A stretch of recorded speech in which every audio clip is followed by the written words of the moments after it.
La sensibilité du monde rural et la vulnérabilité de la population confrontée à de multiples maux appellent une synergie d'action pour la modernisation et la durabilité de l'agriculture.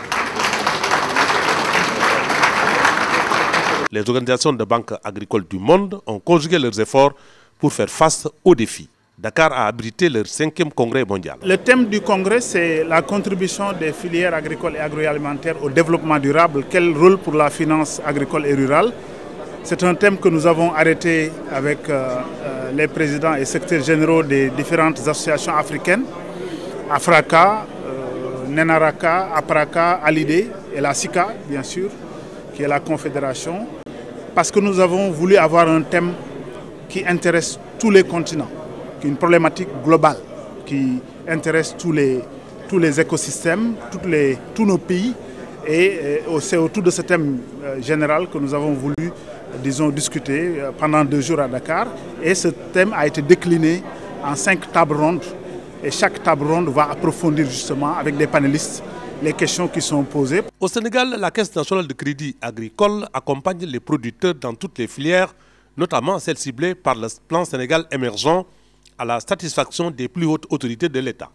La révélation est du ministre de l'économie et des finances qui avait à ses côtés le ministre de l'élevage et de la production animale lors de la cérémonie d'ouverture. On se rend compte qu'il y a encore des problèmes pour le financement de l'agriculture, pour le financement de l'élevage, pour le financement du monde rural en général.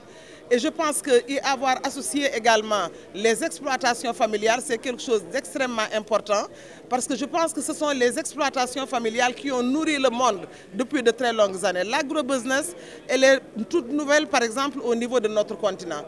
Et aujourd'hui, je pense que les agriculteurs, les exploitants au niveau des familles doivent être pris en compte dans toutes les politiques, quelle que soit l'ampleur des financements qui sont là. Nous nous sommes rendus compte que les financements qui étaient donnés ne donnaient pas suffisamment, n'offraient pas suffisamment de temps ni d'opportunités aux éleveurs pour pouvoir faire des productions vraiment rentables, pour pouvoir faire des activités qui puissent leur permettre de rentrer dans leur fonds et même d'augmenter la productivité de leur cheptel en général. Le chef de l'État a montré son engagement à disposer d'outils de financement forts et viables, malgré les risques inhérents à nos systèmes de production. Par ailleurs, l'environnement de la commercialisation des produits agricoles est en constante amélioration pour garantir des revenus suffisants aux acteurs des différentes chaînes de valeur agricole. À cet égard, l'État du Sénégal s'est engagé de façon résolue aux côtés de la Caisse nationale de crédit agricole du Sénégal par la mise en place d'un dispositif de sécurisation du crédit rural articulé autour du fonds de bonification, de garantie et de calamité. De plus, les autorités ont permis la mise en place d'une compagnie nationale d'assurance agricole pour promouvoir les outils innovants pouvant renforcer la résilience de notre système de production. Au cours des travaux, environ 30 panélistes ont passé au crible les difficultés de la finance rurale et agricole. La complainte des producteurs. On ne finance pas un agriculteur comme on finance un autre type d'entreprise. On a beaucoup d'aléas en agriculture, des aléas climatiques, des aléas sanitaires, des aléas de marché, et donc il faut offrir une certaine protection à l'agriculteur. Mais au-delà de ça, je crois qu'au contraire, il faut aujourd'hui privilégier du microcrédit, il faut privilégier l'accès à des communautés villageoises de s'organiser pour acheter leurs semences, acheter leurs engrais, permettre justement un certain nombre d'autonomies avec des petites transformations locales. Ça, c'est un sujet important. La difficulté qu'on a eue depuis les ajustements structurels, c'est qu'on a favorisé l'importation de produits à bas prix parce que la surproduction de l'extérieur a fait que les stocks étaient très importants. Donc avec ce système, on a découragé la production chez nous parce que notre prix est plus cher que le prix importé. Et deuxièmement, le fait qu'il n'y a pas beaucoup de mécanismes de transformation. Donc ce sont ces questions qui ont amené l'intérêt de beaucoup de gens à dire qu'il faut qu'on transforme. Par exemple, les organisations paysannes du Sénégal, de Côte d'Ivoire et d'autres pays se sont battus avec le gouvernement pour dire qu'il faut quand même que quand on a des oignons, on arrête un peu l'importation des oignons. C'est en train d'arriver vers la pomme de terre. Et maintenant, on est en train également d'incorporer la farine de Souna dans dans la farine. Voilà, pour que les gens puissent manger. Donc il y a beaucoup de choses, si on le fait, on permet de développer notre agriculture. Une banque n'est pas un organe de bienfaisance. C'est pourquoi sa clientèle et les produits ciblés préoccupent les banquiers.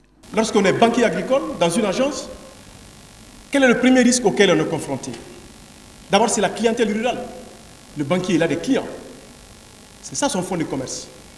Et cette clientèle rurale est caractérisée par, est très fortement dispersée dans l'espace, parce qu'on a plusieurs villages, on a plusieurs exploitations agricoles composant cela. Avec souvent un faible taux de revenus, pour un banquier agricole, il n'y a pas de miracle. Il n'y a pas de miracle. Le banquier agricole ne cherche la sécurité de remboursement de son crédit que dans la contrepartie. Et cette contrepartie n'est autre que la production. Et lorsque cette production est détruite par des aléas, tout de suite le banquier se trouve sans contrepartie. À la fin des travaux, les associations organisatrices, Afraka, Sika, Apraka, Nenaraka et Alidé ont analysé les conclusions des travaux du Congrès et rendu hommage à la CNCAS et les autorités sénégalaises. La finalité, évidemment, c'est de nourrir la population mondiale, de créer des richesses. Dans ce contexte difficile de démographie galopante et d'urbanisation, avec une jeunesse qui est vraiment impatiente et avec tout le potentiel que nous avons, je crois que nous pouvons y arriver. Et nous saluons tous ici la grande politique de développement agricole lancée par le président de la République dans le cadre du plan Sénégal émergent. Cette politique commence déjà à porter ses fruits de manière spectaculaire. Tous ceux qui ici ont pu se rendre dans la vallée du fleuve Sénégal avant ses assises ont été impressionnés par les progrès réalisés depuis un an. L'Inde abritera dans 3 ans, en 2019, le 6e congrès mondial et une soirée de gala au cours de laquelle des distinctions ont été décernées a mis fin aux assises de Dakar.